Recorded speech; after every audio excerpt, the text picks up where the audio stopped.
утро всем! Так, Германия буквально слез с парома, который пришел с Травемунде на Росток. Не нравится мне этот паром, но он, по-моему, вообще всем не нравится, кто на нем идет ночью. Это не привередливость, знаете. Дело в том, что он идет всего лишь 6 часов. Эти 6 часов ни туда, ни сюда.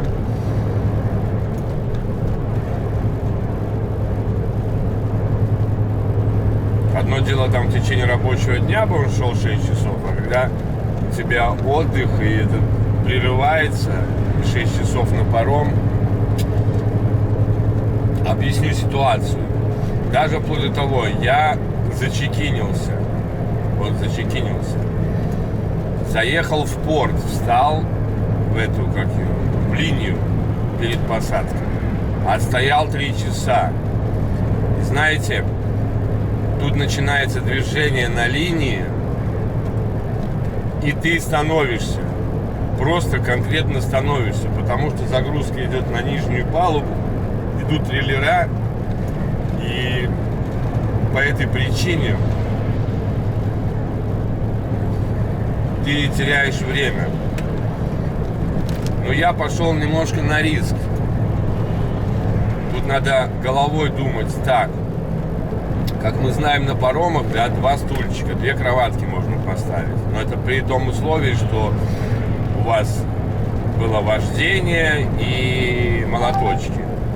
Но не буду вас учить, как паузу делать в больших пробках, да, и либо там, когда вы сдаете контейнера, там маленькое движение, буквально там 30-40 метров, до 40-50 метров, так скажем. Ну, да. Проезжаете, быстренько останавливаетесь, сразу ставите кроватку. То есть тахограф не засчитывает вам ни вождение, ни молоточки. Вот, и я, вчера рискнул таким образом так сделать. Потому что я уже предвидел ситуацию а-ля этот самый. Когда я шел из Травемунде на Мальму. Если бы у меня была бы закончена смена, то я там бы попал. Потому что посадка была, вот моя посадка была 1,5 часа от начала движения, да? Не, вру, не 1,5 часа, 57 минут. Но, слава богу, мне хватило времени на все эти дела. Потому что паром шел с задержкой, он шел более 11 часов. А напомню, пауза должна быть 11-часовая, если вы идете на пароме с разрывом на отдых. Так вот, в данном случае я бы точно попал, потому что тогда, если было 57 минут, 53 минуты, 7 минут не оставалось бы. Вот, то есть здесь было больше, чем час 20 была посадка, даже для меня. Вот я попал на нижнюю палубу, и, грубо говоря, меня запустили, а люди там за мной, которые были, стояли. Там выпешивало всех. Это фигня. Зачем начинать движение, если такая проблема? Так я вот, предвидя эту ситуацию, проехал сначала 15 метров, не 15, одну фуру проехал, 20 метров, да? Сразу поставил на на кроватку. Проверил, кроватка стоит. Время тикает моей паузы, да, которую я, когда заехал в порт, закрыл смену. Вот. Кто там, баги, что ли? Да, точно, по-моему, баги впереди. Потом второе движение было. Еще метров 2 фуры. Я проехал быстро на эту самую кроватку, поставил, и все. И полчаса стоим. Я понимаю, что нет, сначала там было минут 15 мы стояли, и еще минут 20-25 мы стоим. Я понимаю, если бы я вот не поставил кроватку, то я просрочил бы время, пришлось бы делать распечатку, писать, что и как, да. И в крайнем случае у меня было два варианта. Закрыть смену, потому что у меня была возможность закрыть смену, я там уже стоял паузу 3-часовую даже. Тогда мне нужно было, по сути, бы сделать только 9-часовую отстой на пароме. Ну, там это одно и то же. Но я либо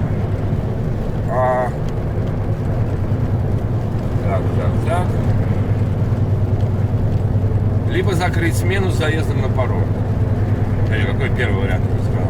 Ну, короче, открыть страну, закрыть страну, уже приехав на паром, поставив паром, конечно. Это второй вариант. А первый, что-то я запутался. Короче, первый вариант был, все продолжать как есть, но убедившись, стою я или не стою на паузе, что я и сделал. Я сделал распечатку, смотрю, что у меня пауза не сорвана, я стою еще на стульчике. Но это надо делать очень быстро и очень внимательно. Только убедился. Потом, то есть у меня нормально как бы, а если сейчас начну движение в сторону парома, у меня тогда только сорвется пауза. И когда я начал, сделал распечатку, убедился, что все чики-пуки, я продолжаю стоять в паузу. Если бы это было так, что у меня пауза сорвалась, то я пошел бы вторым вариантом. Я бы закрыл страну и открыл бы, страну, заехал бы на паром, поставил бы паром и закрыл бы страну. Закрыл бы страну, смену. Времени у меня рабочего хватало. Но тогда бы я вот сейчас после парома, я бы сейчас 5 часов стоял бы, на отстое, на паре. И когда я уже третий раз дернулся в сторону парома, тогда уже мне пришлось дольше ехать, а метров 150 надо было ехать, и уже в этом случае я не могу поставить стульчики, но зато я знал, что у меня вот с этого момента пауза сорвалась, как бы в сторону парома. Утром, придя в кабину, первым делом я сделал распечатку и убедился, что вчерашнего дня, да, паром был 23, я уже был на пароме в это время, что у меня пауза там не сорвана. И она там у меня была в районе 4 часов. Как-то так.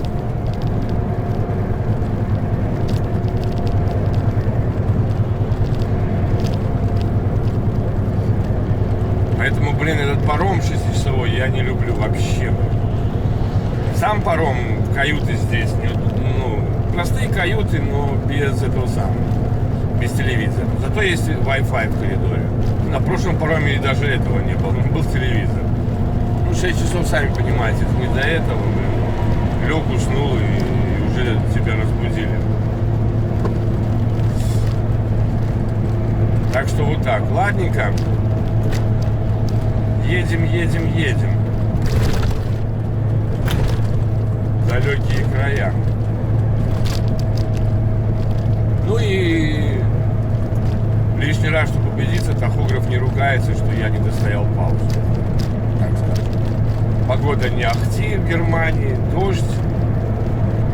Апрель месяц, середина перевалила. Как есть, так есть.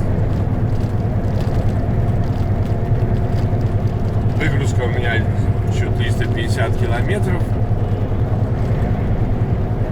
То есть, я буду делать обязательно паузу, где-то через пару часиков.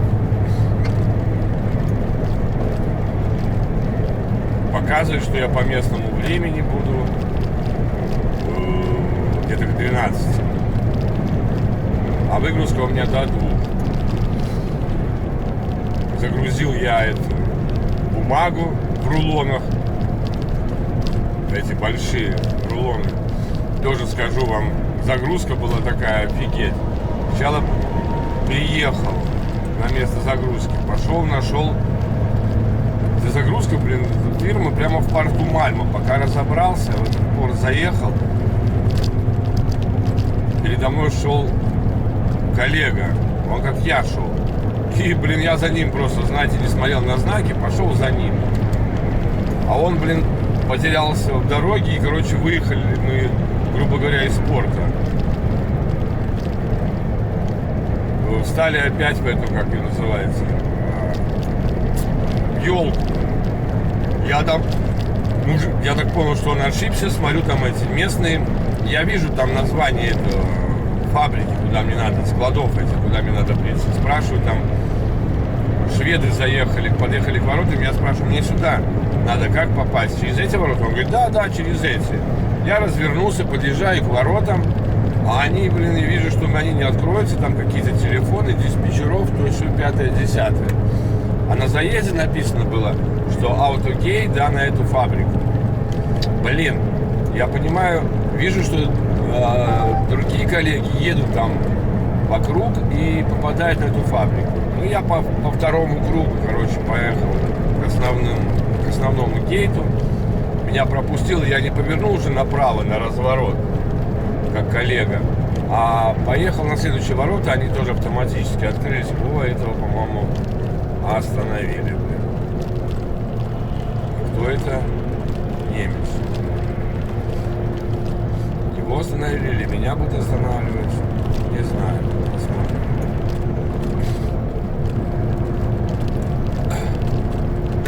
И, короче, заехал туда, через эти ворота автоматически. Да, точно, остановили этого. Повели его на съезд, будут проверять. Я не посмотрел, какой знак там был, какие номера. Ну ладно. Не надо торопиться, он меня обогнал, вот и... Блин, я уже смотрю, вторая машина за этот промежуток времени, который меня обгоняет, потом оказывается на проверке. Вот. Поэтому не надо торопиться, всему свое время.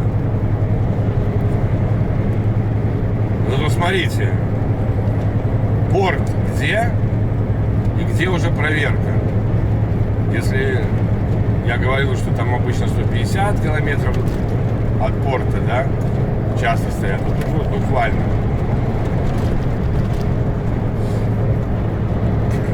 Короче, заехал я, нашел это место, где фабрика, пошел туда на место, где чудак говорит вам, куда вам ехать. Там уже, блин, два стоят, ждут его. Он там ходит, что-то там, блин, куда-то ездит, так долго, блин, решает. Потом выходит, говорит, пошли с ним. Где машина? Я говорю, там. Он говорит, так далеко? Я говорю, ну а как, куда? Я же не знаю, куда ехать здесь первый раз. Ну, он посмотрел состояние пола, в принципе, показал, где мне нужно положить эти коврики резиновые, потому что там такое болты в палубе немножко выпирают. Ну все, казалось бы, объяснил, куда ехать. Поехал, приезжаю, я там 4-й. Ворота закрыты, все ждем. 1,5 часа ждали мы, пока первую машину завезли. Да, вовнутрь завели. И начали ее грузить. Потом еще 20 минут следующую машину, а потом я уже сообщил Игорю, говорю, стою, жду, блин, никого не грузит, 4 машины стоят. Вот. А потом смотрю, быстро. Ну, Игорь сообщил датчанам, видимо, они уже сюда сообщили. Ну, я не знаю, я так. Потому что часто бывало так, что меня не грузят, потом раз я сообщил Игорю, этому боссу, он сообщает, куда надо, и прилетают, давай меня там без очереди ставить. Ну, а там нельзя без очереди тебя завести, там, потому что нету второй полосы. Короче, нас сразу 3 машины завели, блин, этот прибегает, давай открывай, я тебя быстро сейчас загружу, ты первый. Я говорю, окей, нет проблем. Быстро загрузил меня. Сколько там, блин, этих штук-то было? 13, по-моему, 13 или 15? Нет, сейчас скажу. Короче, положил я 12 ремней, 2. Не 12, 14. 2.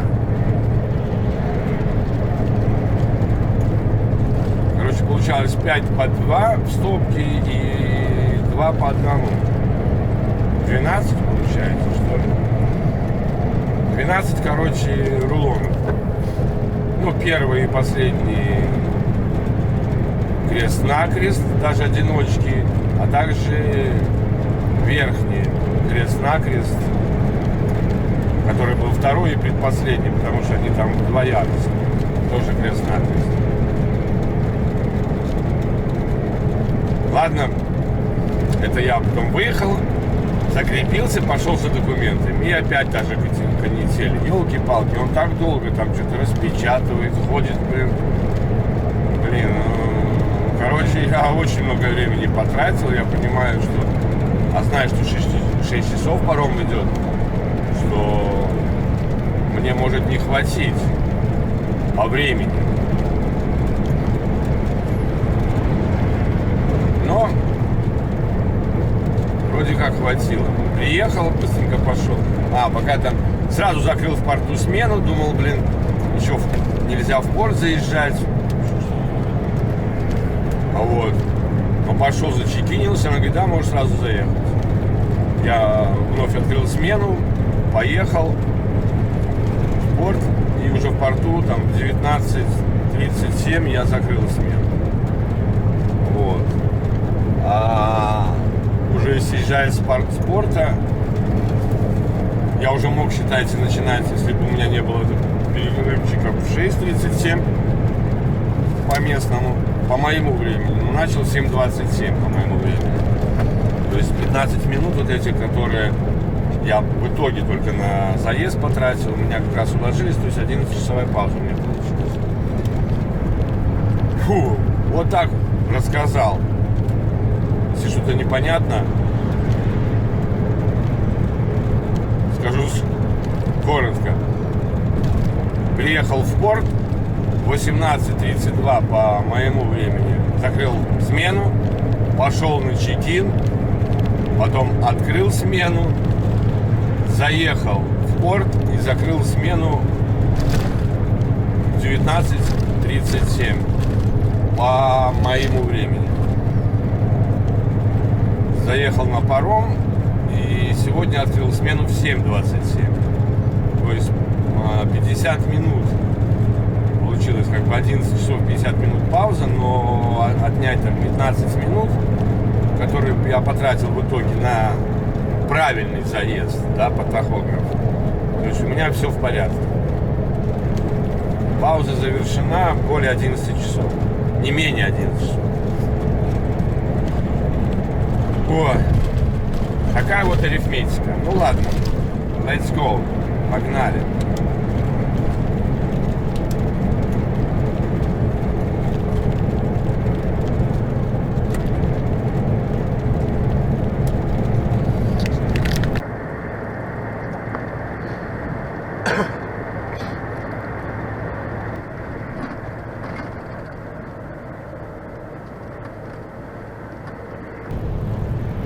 Приближаемся, как говорится, блин.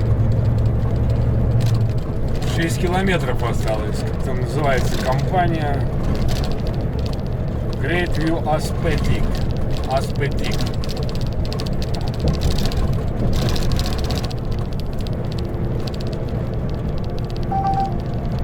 Пам-парам-парам-парам. Район Лейпцига. Скоро будем на месте. Кстати, звонил мне Игорь. Сказал, что поеду я обратно в Швецию. Вот. Что он еще сказал?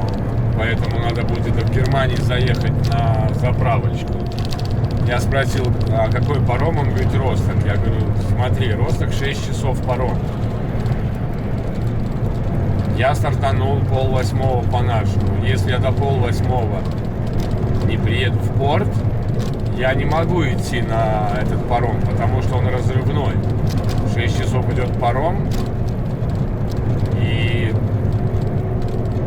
мне надо делать разрыв. А если я делаю разрыв, то я не могу идти на паром, если я отработал больше, чем 12 часов в день. Если бы он был 9-часовой минимум, тогда да, тогда можно. и 14 часов отработать, и на пароме идти. Но поскольку он разрывной, все, нельзя. Я говорю, и вообще там, расскажи датчанам, что эти паромы, они хороши, когда у тебя там в течение рабочего дня паром. Либо ты слез с парома и отстоял паузу, либо до парома отстоял паузу. Но должно быть не более 12 часов. А я вряд ли успею. Сейчас у нас 13:20, мне еще 6 часов работать, а мне нужно выгрузиться, загрузиться, где-то по дороге заехать на заправку. Я говорю, это нереально. И проехать на данный момент, сколько там, 350 километров. То есть сюда я добирался больше 4 часов. С паузой. Мне надо было паузу делать, потому что так было бы 4:40. Надо было только ездового времени, поэтому паузу пришлось делать. Поэтому Тростокский паром, я грузился на него сейчас. Сколько, больше часа, час 15 я грузился.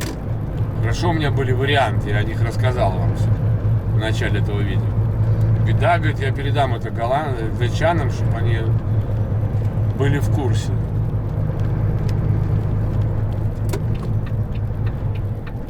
Так что так. Так, у меня зеленая. Отлично, Константин.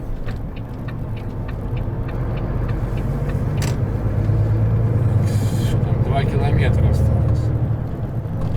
Будем искать. Креативью аспетик. Амазоны вижу всякие. Интересно, сколько по времени выгрузка займет. Но это он на словах, он еще не знает, где грузиться буду и где буду выгружаться.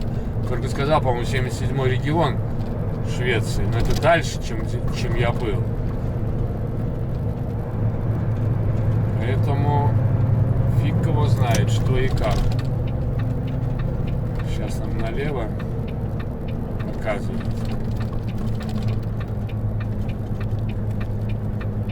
А этот показывает сайджи прямо ехать. Тогда там 3 километра, 4 километра будет. А так получается 1,5.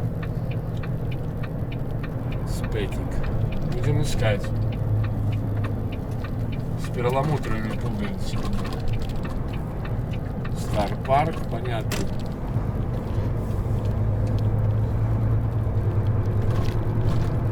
Надо нам налево. Как-то он, кто-то меня обманывает.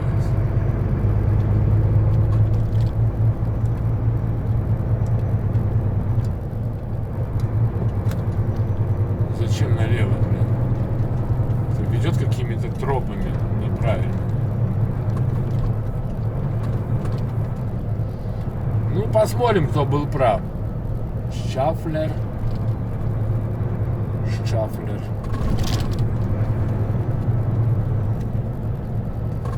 Креативно. А это супер. Ну, а сейчас, согласился с Айгошкой. Зачем тогда мне надо было пытаться меня обмануть изначально?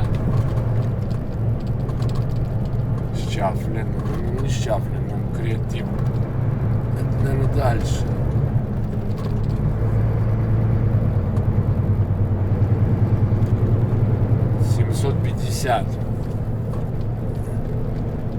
До поворота.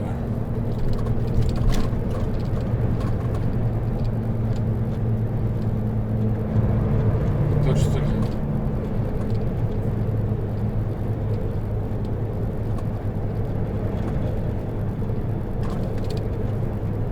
Направо, потом налево. Пэкэдж. Вот, да, я уже вижу здание. Теперь надо найти заезд. Вот какой-то стоит один.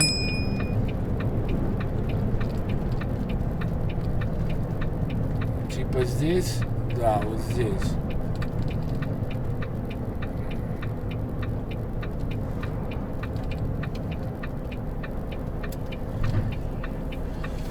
Как бы приехали, дальше что? Ориентштрассе 8, все правильно. Нам сюда и надо было. Пойдем сходим.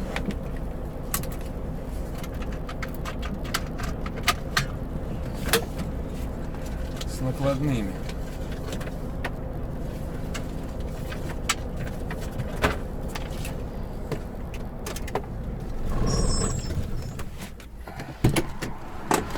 Ой, холодно.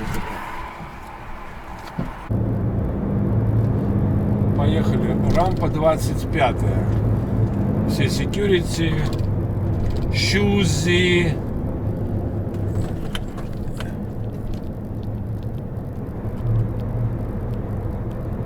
Он на вагон заезжает.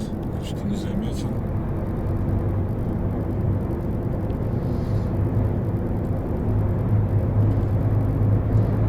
Шузы курить нельзя, наружу в машине нигде, короче, нельзя курить.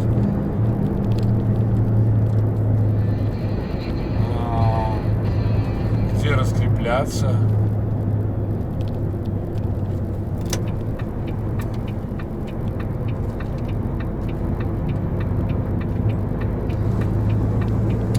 До рампы раскрепимся, потом заедем на рампу. Бумаги в машину. 25-я. Не вижу.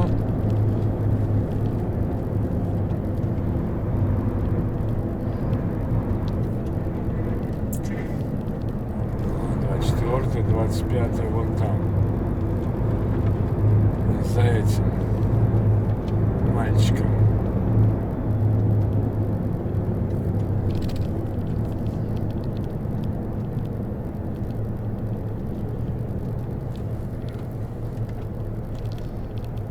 Number 25.